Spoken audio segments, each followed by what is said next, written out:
How to use the noise reduction feature in CapCut. The first thing you need to do is open the CapCut app on your device. Once it's opened, head down to its workspace.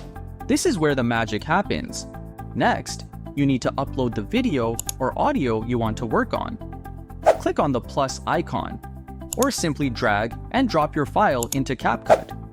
For this tutorial, we'll be using a pre-selected audio file from the CapCut library. Now that you've added your file to the workspace, it will automatically appear on the editing timeline.